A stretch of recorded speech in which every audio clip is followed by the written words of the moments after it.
you know that there are so many changes that have been announced in the budget, तो अब question ये आता है कि अब आखिर आपको अपनी इन्वेस्टिंग स्टाइल को चेंज करना चाहिए और अब आपको कहाँ कौन से एसेट्स में इन्वेस्ट करना चाहिए। क्योंकि देखिए, अगर मैं बात करूँ स्टॉक्स के अंदर लॉन्ग टर्म इन्वेस्टिंग की, जिसे काफी ज्यादा प्रमोट किया जाता है, तो अब गवर्नमेंट ने क्या किया है, इस बजट के अंदर long term capital gains tax को इंक्रीज कर दिया है। तो अब पॉइंट ये आ जाता है कि क्या अब आपको लॉन्ग टर्म के लिए स्टॉक्स को होल्ड करना चाहिए, क्या आपको स्टॉक्स में इन्वेस्ट करना चाहिए, या फिर आपको और ऑल्टरनेटिव्स की तरफ देखना चाहिए, आपको रियल एस्टेट में इन्वेस्ट करना चाहिए या गोल्ड में इन्वेस्ट करना चाहिए। So that is what we are going to discuss in today's video कि पोस्ट बजट कौन से ऐसे एसेट क्लासेस हो सकते हैं जहां आप इन्वेस्टमेंट कर सकते हैं, क्योंकि ऑलमोस्ट हर जगह पे गवर्नमेंट ने टैक्सेस को काफी ज्यादा इंक्रीज कर दिया है। So hi everyone, welcome back to our channel. अगर आपको फाइनेंस और स्टॉक मार्केट रिलेटेड वीडियोस देखना पसंद है तो हमारे चैनल को सब्सक्राइब कर लीजिए, बेल आइकन को भी प्रेस कर दीजिएगा ताकि ऐसी और वीडियोस को आप बिल्कुल भी मिस ना करें। और अगर आप इन्वेस्टमेंट करना चाहते हैं लेकिन आपके पास डीमैट अकाउंट नहीं है तो डिस्क्रिप्शन में लिंक दिया गया है, आप जाकर वहां से फ्री में अपना डीमैट अकाउंट ओपन करवा सकते हैं। तो देखिए, वीडियो में आगे बढ़ें और डिस्कस करें कि कौन से ऐसे एसेट क्लासेस अब हो सकते हैं पोस्ट बजट जो आपके लिए बेनिफिशियल रहेंगे, जहां आपको बेटर रिटर्न्स मिल सकते हैं और जहां आपको कम टैक्स पे करना पड़ेगा। सबसे पहले हम ये देख लेते हैं कि कौन से ऐसे टैक्सेस के अंदर चेंजेस इस बजट के अंदर हमें देखने को मिले हैं। तो देखिए, आई होप अभी तक तो आपको पता चल ही गया होगा कि स्टॉक्स की अगर मैं बात करूं तो स्टॉक्स के अंदर आपको long term capital gains tax और short term capital gains tax, इन दोनों में इंक्रीज देखने को मिला है। Long term capital gains tax की अगर मैं बात करूं तो इसे इंक्रीज कर दिया गया है from 10% to 12.5%। Short term capital gains tax की अगर मैं बात करूं तो इसे 15% से 20% कर दिया गया है। तो देखिए, अब शायद लोगों को लग रहा होगा कि 15% से 20%, 5% का ही तो इंक्रीज है, क्या बड़ी बात है। तो देखिए, बहुत ज्यादा बड़ी बात है। आपको 20% short term capital gains tax पे करना पड़ेगा अपने इन्वेस्टमेंट्स के ऊपर। जब आप उन्हें सेल करेंगे तब आपको पता चलेगा कि ये 5% कितना बड़ा डिफरेंस क्रिएट कर सकता है। Same goes with the long term capital gains tax. आपको लग रहा होगा कि बहुत कम इंक्रीज हमें यहाँ पे देखने को मिला है। It doesn't affect much but it does affect a lot. तो देखिए, अगर स्टॉक्स की बात करी जाए तो यहाँ पे की टेक अवे हमारे लिए यही रहेगा कि अगर आप स्टॉक्स में इन्वेस्ट करना चाहते हैं तो देखिए, शॉर्ट टर्म में तो अब आप स्टॉक्स के अंदर बिल्कुल भी इन्वेस्ट मत करिए, क्योंकि अब आपको 20% टैक्स उसके ऊपर देना पड़ेगा। तो यहाँ पे आप लॉन्ग टर्म इन्वेस्टिंग के ऊपर फोकस कर सकते हैं। हालांकि वहां पे भी आपको टैक्स ज्यादा अब देना पड़ेगा, लेकिन वहां पे टैक्स शॉर्ट टर्म से कम है। So invest in assets that you can hold for long term so that you don't pay very high taxes. इसके अलावा जो लोग ट्रेडिंग करते थे, स्विंग ट्रेडिंग हो गया या फिर पोजिशनल ट्रेडिंग हो गया, अब उसे छोड़ दीजिए, लॉन्ग टर्म इन्वेस्टिंग पर फोकस करिए। क्योंकि देखिए, कोई फायदा नहीं है, आप स्विंग ट्रेडिंग करेंगे, आप स्टॉक्स को शॉर्ट टर्म के लिए होल्ड करेंगे, एक साल से पहले उन्हें बेच देंगे, आपको बहुत सारा टैक्स देना पड़ेगा, उसमें ज्यादा कुछ आप प्रॉफिट बना नहीं पाएंगे, तो इसका कोई फायदा नहीं है। Push yourself towards long term investing. अच्छा, इसके बाद अगर मैं डेट म्यूचुअल फंड्स, ETF और FDs की बात करूं तो यहाँ पे as per the tax slab rate ही आपको टैक्स देना पड़ेगा। मतलब जिस भी टैक्स स्लैब रेट के अंदर आप आते हो, 30% के अंदर आते हो तो आपको 30% टैक्स देना पड़ेगा। Whichever the slab rate that you come in, आपको उस हिसाब से टैक्स देना पड़ेगा। अब देखिए, कुछ लोग यहाँ पे आपको ये भी सजेशन देंगे कि अब आपको PPF के अंदर, EPF के अंदर या VPF के अंदर इन्वेस्ट करना चाहिए, तो क्या आपको उनकी बात सुननी चाहिए? तो देखिए, आप समझ लीजिए कि इनके जो इंटरेस्ट रेट्स होते हैं, इसमें जो आपको रिटर्न मिलता है वो किस तरीके का रिटर्न मिलता है। आप चाहे VPF की बात कर लें, PPF की बात कर लें या EPF की बात कर लें, यहाँ पे आपको इतने रिटर्न्स नहीं मिलते कि वो इन्फ्लेशन तक को बीट कर पाए।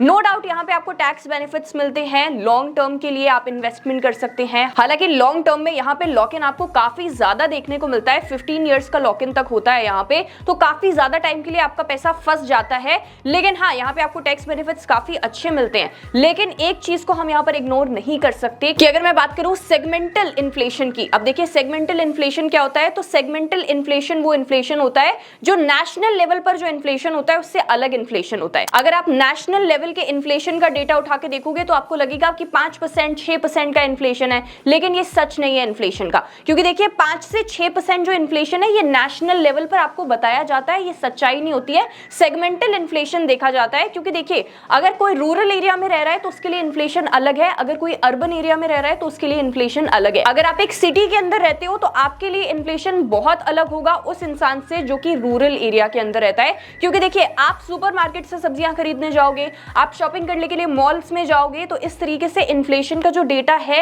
ये काफी ज्यादा वैरी करता है between rural and urban areas. तो यहाँ पे नेशनल लेवल इन्फ्लेशन हमें नहीं देखना चाहिए, हमें सेगमेंटल इन्फ्लेशन को देखना चाहिए। और सेगमेंटल इन्फ्लेशन जो है ये 10 से 12% होता है, तो यहाँ पे ये जो पीपीएफ, ईपीएफ और वीपीएफ हैं, ये आपको जो इंटरेस्ट रेट प्रोवाइड कर रहे हैं, ये इन्फ्लेशन को भी बीट नहीं कर रहा है। So there is no point of investing in these investment options. तो अगर आपसे कोई ये कहता है कि देखिए अब गवर्नमेंट ने हर जगह पे टैक्सेस को इतना ज्यादा इंक्रीज कर दिया है, तो अब आपके लिए सही ऑप्शन यही है कि आप वीपीएफ, पीपीएफ में इन्वेस्ट करें, तो बिल्कुल भी उनकी मत सुनिए, क्योंकि देखिए यहाँ पे आपको अपने पैसे को इस तरीके से इन्वेस्ट करना है कि आपका पैसा ग्रो करे।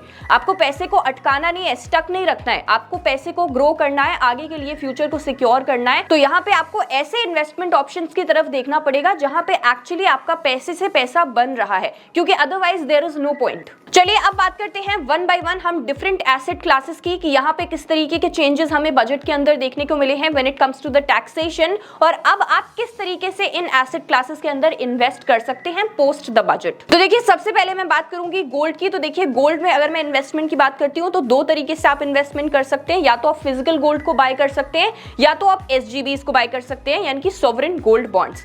अब देखिए रिसेंटली सॉवरेन गोल्ड बॉन्ड्स के अंदर इन्वेस्टिंग को काफी ज्यादा एनकरेज किया जाने लगा था, क्योंकि देखिए फिजिकल गोल्ड जब आप बाय करते हो तो यहाँ पे मेकिंग चार्जेस देने पड़ते हैं, आपको गोल्ड को सिक्योरली एक जगह पे रखना पड़ता है, जिसके लिए आपको अलग चार्जेस देने पड़ते हैं अगर आप लॉकर में रखते हो। तो यहाँ पे एसजीबीज को काफी ज्यादा प्रमोट किया जाने लगा था, लेकिन अब यहाँ पे जो पिक्चर है मुझे थोड़ी सी चेंज होती हुई नजर आ रही है, क्योंकि जैसे कि आपको बताया कि बजट के अंदर कस्टम्स ड्यूटी को गोल्ड के ऊपर काफी ज्यादा रिड्यूस कर दिया गया है। पहले जो कस्टम्स ड्यूटी गोल्ड के ऊपर लगती थी इट वाज 15%, लेकिन अब उसे रिड्यूस करके 6% कर दिया गया है। तो इससे डेफिनेटली गोल्ड प्राइसेस जो हैं ये काफी ज्यादा गिर जाएंगे और गोल्ड को अब आप काफी चीपर रेट्स पर बाय कर पाओगे। अब देखिए आपके लिए यानी कि जो फिजिकल गोल्ड में इन्वेस्ट करते हैं उनके लिए तो ये बड़ा फायदेमंद है, क्योंकि अगर आपको गोल्ड ज्वेलरी अब बाय करनी है तो आप चीपर रेट्स पे गोल्ड ज्वेलरी को बाय कर सकते हैं।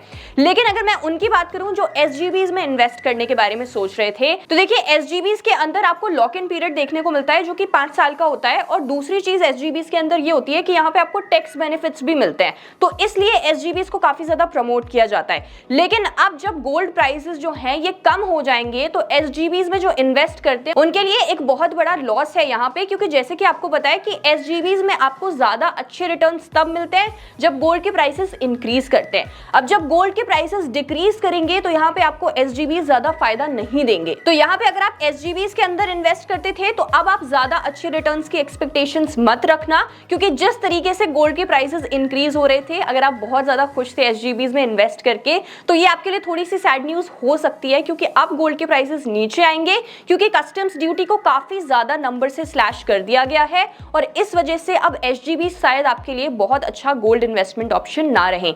हालांकि आप फिजिकल गोल्ड की तरफ इन्वेस्टमेंट करने के लिए जरूर देख सकते हो। चलिए अब आते हैं हमारे दूसरे एसेट क्लास पे जो कि है रियल एस्टेट। अब देखिए अगर मैं रियल एस्टेट की बात करूं तो देखिए हर जगह ये न्यूज फैली हुई है कि गवर्नमेंट ने इंडेक्सेशन को अब हटा दिया है। इस चीज को राघव चड्ढा जो कि आम आदमी पार्टी के लीडर हैं, उन्होंने भी पार्लियामेंट में हाईलाइट किया कि गवर्नमेंट को इंडेक्सेशन को नहीं हटाना चाहिए था, क्योंकि ये एक बहुत बड़ा प्रॉब्लम हो सकता है। अब देखिए इंडेक्सेशन अगर क्या होता है आपको नहीं पता तो मैं आपको वीडियो में आगे बताऊंगी कि इंडेक्सेशन क्या होता है। हालांकि हमने पहले की वीडियोस में भी इसको डिस्कस किया है, but I will explain it to you again. But before that, अगर आप रियल एस्टेट में इन्वेस्ट करना चाहते थे तो अब इंडेक्सेशन बेनिफिट को बजट के अंदर गवर्नमेंट ने हटा दिया है, और एलटीसीजी जो लगता था रियल एस्टेट प्रॉपर्टीज के ऊपर उसे रिड्यूस कर दिया गया है। पहले 20% एलटीसीजी आपको देना पड़ता था, अब आप देंगे सिर्फ 12.5%। अब देखिए जो लोग खुश थे कि एलटीसीजी को हटा दिया गया है, उनकी खुशी को दुख में बदलने के लिए ये बता दूं मैं कि अब इंडेक्सेशन बेनिफिट नहीं है। तो देखिए अगर मैं बात करूं इंडेक्सेशन की, तो इंडेक्सेशन एक ऐसी टेक्निक है जहां पे आपकी जो प्रॉपर्टी प्राइसेस होते हैं उन्हें इन्फ्लेशन से एडजस्ट कर दिया जाता है। तो देखिए मान लेते हैं कि आपने आज से 10 साल पहले एक प्रॉपर्टी ली थी, 50 लाख रुपए की प्रॉपर्टी थी वो। अब आप 10 साल बाद आज जब उस प्रॉपर्टी को बेचने जाते हो तो उसकी वैल्यू कितनी हो चुकी है? उसकी वैल्यू हो चुकी है 80 लाख रुपीस। लेकिन अब जब आप उसे बेचने जाओगे तो आप उसे 90 लाख रुपीस में बेचते हो। तो पहले क्या होता था, पहले आपके गेन्स कैसे कैलकुलेट किए जाते थे कि वैल्यू जो थी प्रॉपर्टी की इन्फ्लेशन एडजस्टेड वो थी 80 लाख रुपीस, आपने 90 लाख रुपीस में बेचा तो आपको 10 लाख रुपीस के ऊपर जो टैक्स था ये देना पड़ता था 20% के हिसाब से। अब क्या होगा, अब इन्फ्लेशन को अकाउंट नहीं किया जाएगा। तो अब आपके जो गेन्स कैलकुलेट करे जाएंगे वो कैसे कैलकुलेट करे जाएंगे कि देखिए आपने प्रॉपर्टी को बाय किया था 50 लाख रुपीस में, उसके बाद आपने उसे सेल कितने में किया? 90 लाख रुपीस में। तो यहाँ पे 90 लाख रुपीस में से 50 लाख रुपीस को माइनस कर दिया जाएगा, उसके बाद जो भी वैल्यू आएगी उसके ऊपर आपको टैक्स देना पड़ेगा with 12.5% as the tax rate. तो देखिए इसलिए कहा जा रहा है कि इंडेक्सेशन बेनिफिट का रिमूव होना एक बहुत बड़ा लॉस हो सकता है रियल एस्टेट इन्वेस्टर्स के लिए। लेकिन अब अब पोस्ट बजट रियल एस्टेट में अगर आप इन्वेस्टमेंट करना चाहते हैं तो कैसे करेंगे, ये बहुत बड़ा सवाल है। तो देखिए अब आपके पास सिर्फ एक ही चारा है कि आप रियल एस्टेट में लॉन्ग टर्म में इन्वेस्ट करने की बजाय आप ट्रेडेबल प्रॉपर्टीज को बाय करें। यानी कि अब आपको रियल एस्टेट इन्वेस्टमेंट के पर्सपेक्टिव से नहीं देखना है बल्कि ट्रेडिंग के पर्सपेक्टिव से देखना है। Now since the government has withdrawn the indexation benefit on real estate, तो देखिए गवर्नमेंट अब चाहती है कि आप प्रॉपर्टीज के अंदर इन्वेस्ट ना करें बल्कि आप प्रॉपर्टीज के अंदर ट्रेड करें। अच्छा, अब अगर आपको ये नहीं समझ में आ रहा कि गवर्नमेंट ने इंडेक्सेशन को क्यों विथड्रॉ किया और इससे गवर्नमेंट को क्या फायदा हो सकता है, तो देखिए इससे गवर्नमेंट को काफी ज्यादा फायदा हो सकता है। क्योंकि पहले क्या होता था, पहले जब आप प्रॉपर्टी को बाय करते हो तो आपको स्टैंप ड्यूटी देनी पड़ती है and that stamp duty is about 9%। हालांकि चेंज होती रहती है स्टेट वाइज, सिटी वाइज, लेकिन अगर मान के चले तो यहाँ पे आपको 9% की स्टैंप ड्यूटी देनी पड़ती है जब आप प्रॉपर्टी को बाय करते हैं। तो जब आप प्रॉपर्टी को बाय करते हैं 9% की जो स्टैंप ड्यूटी है सिर्फ यही गवर्नमेंट के पास जा रही है। उसके बाद आप जितने भी टाइम के लिए प्रॉपर्टी को होल्ड करते हैं आप गवर्नमेंट को कुछ भी नहीं दे रहे, तो यहाँ पे गवर्नमेंट के पास बिल्कुल भी पैसा नहीं आता है। अब जब गवर्नमेंट ने इस चीज को देखा तो गवर्नमेंट ने ये देखा कि यहाँ पे तो काफी टाइम तक प्रॉपर्टी को लोग होल्ड कर रहे हैं लेकिन उनके हाथ में कुछ आ ही नहीं रहा है, तो इसलिए इन्होंने क्या किया, इन्होंने इंडेक्सेशन बेनिफिट को हटा दिया। अब देखिए इससे क्या होगा, इससे लॉन्ग टर्म के लिए लोग प्रॉपर्टीज को होल्ड नहीं करेंगे क्योंकि उन्हें पता है कि उन्हें ज्यादा टैक्स देना पड़ेगा, इसलिए वो जल्दी जल्दी प्रॉपर्टीज को सेल करेंगे। अब वो जल्दी जल्दी जब प्रॉपर्टीज को सेल करेंगे तो कोई ना कोई बाय भी करेगा और जब बाय करेगा तो उन्हें वापस से स्टैंप ड्यूटी देनी पड़ेगी। तो गवर्नमेंट के पास यहाँ पे फ्रीक्वेंटली टैक्स जो है ये रियल एस्टेट से आने लगेगा। तो देखिए दैट इज द रीजन कि गवर्नमेंट ने देखिए आपको खुश करने के लिए, कहीं आप बहुत ज्यादा गुस्सा ना हो जाए, इसलिए एलटीसीजी को रियल एस्टेट पर कम कर दिया। लेकिन यहाँ पे एक कैच ये है कि इंडेक्सेशन बेनिफिट को इन्होंने अब हटा दिया है। तो देखिए पोस्ट बजट अगर आप रियल एस्टेट में इन्वेस्ट करना चाहते हैं तो आप कर सकते हैं, लेकिन आपको ट्रेडेबल प्रॉपर्टीज को यहाँ पर बाय करना पड़ेगा। चलिए अब आ जाते हैं हमारे तीसरे एसेट क्लास पे जो कि है स्टॉक्स। अब अगर मैं स्टॉक्स की बात करूं तो देखिए स्टॉक इन्वेस्टिंग को यहाँ पे काफी ज्यादा रिस्ट्रिक्ट करने की कोशिश करी गई है, स्पेशली अगर मैं बात करूं लॉन्ग टर्म इन्वेस्टिंग की। तो देखिए एक तरफ गवर्नमेंट कहती है कि लॉन्ग टर्म इन्वेस्टिंग अच्छी चीज है और लोगों को लॉन्ग टर्म इन्वेस्टिंग के अंदर खुद को इंडल्ज करना चाहिए, लेकिन दूसरी तरफ government long term capital gains tax को लगातार इंक्रीज करती जा रही है। मुझे नहीं समझ में आ रहा गवर्नमेंट ऐसा क्यों कर रही है, लेकिन क्योंकि यहाँ पे ऐसा हो रहा है तो अब लोगों के दिमाग में ये चीज काफी ज्यादा आने लगी है कि स्टॉक्स के अंदर इन्वेस्ट करें या फिर ना करें। तो देखिए अगर मैं स्टॉक में इन्वेस्टमेंट करने की बात करूं तो यहाँ पे अनलिस्टेड स्टॉक्स हैं और लिस्टेड स्टॉक्स हैं, यानी कि अनलिस्टेड स्टॉक्स जो कि स्टॉक मार्केट के अंदर लिस्ट नहीं है उनके अंदर अगर मैं इन्वेस्टमेंट की बात करूं तो यहाँ पे देखिए गवर्नमेंट ने आपको फायदा दिया है क्योंकि एंजल टैक्स अब कंप्लीटली खत्म कर दिया गया है। साथ ही साथ अनलिस्टेड शेयर्स के ऊपर जो टैक्स लगता था उसे भी अब कम कर दिया गया है। लेकिन लिस्टेड शेयर्स में, यानी कि वो शेयर्स जो स्टॉक मार्केट के ऊपर लिस्टेड हैं, उनमें अगर आप इन्वेस्ट करना चाहेंगे तो यहाँ पे टैक्सेस को इंक्रीज कर दिया गया है। लेकिन देखिए आम आदमी यानी कि मैं और आप, हम लोग तो स्टॉक मार्केट के अंदर ही इन्वेस्ट करते हैं, हम लोग तो लिस्टेड स्टॉक्स में ही इन्वेस्ट करते हैं, हम थोड़ी ना जाके अनलिस्टेड स्टॉक्स में इन्वेस्ट करते हैं क्योंकि पहले तो हमें पता ही नहीं है कि अनलिस्टेड स्टॉक्स में किस तरीके से इन्वेस्ट किया जाता है और दूसरी चीज काफी ज्यादा रिस्की भी हो सकता है अनलिस्टेड स्टॉक्स में इन्वेस्ट करना, तो बिगनर्स के लिए तो ये बिल्कुल भी नहीं है। लेकिन अब देखिए अगर आप रेडी हैं अनलिस्टेड शेयर्स में इन्वेस्ट करने के लिए पोस्ट द बजट, लेकिन आपको ये नहीं पता कि किस तरीके से अनलिस्टेड शेयर्स में इन्वेस्ट करें, तो उसके ऊपर हम वीडियो एक लेकर जरूर आएंगे ताकि आपको पता चल जाए कि किस तरीके से आप अनलिस्टेड स्टॉक्स में इन्वेस्ट कर सकते हैं। लेकिन यहाँ पे जो बिगनर्स हैं उनके लिए क्या है, तो देखिए बिगनर्स जो है वो अपनी एसआईपीज को लगातार कंटिन्यू करें, जिस तरीके से वो कर रहे हैं एसआईपीज को करते रहें, उसी से आपको फायदा मिलेगा। पावर ऑफ कंपाउंडिंग से आपका पैसा ग्रो होगा, थोड़ा सा टैक्स आपको ज्यादा देना पड़ेगा, लेकिन अब आपके पास इसके अलावा और कोई चारा भी नहीं है। और बाकी जो लोग अनलिस्टेड स्टॉक्स में इन्वेस्ट करने के लिए ओके हैं वो अनलिस्टेड शेयर्स में इन्वेस्ट कर सकते हैं। So that was all about today's video where we discussed कि किस तरीके से पोस्ट द बजट आप अपनी इन्वेस्टमेंट स्ट्रेटजी को आप चेंज कर सकते हैं, क्योंकि हर जगह टैक्सेस को इतना ज्यादा इंक्रीज कर दिया गया है। किस तरीके से आप अपने इन्वेस्टमेंट्स को स्ट्रेटेजाइज कर सकते हैं। वीडियो पसंद आया हो तो प्लीज इसे अपने फ्रेंड्स एंड फैमिली के साथ शेयर जरूर करिएगा। हमें कमेंट्स में बताइएगा कि आप और ऐसे वीडियोस को देखना पसंद करेंगे। Thank you so much for watching. I will see you in the next video.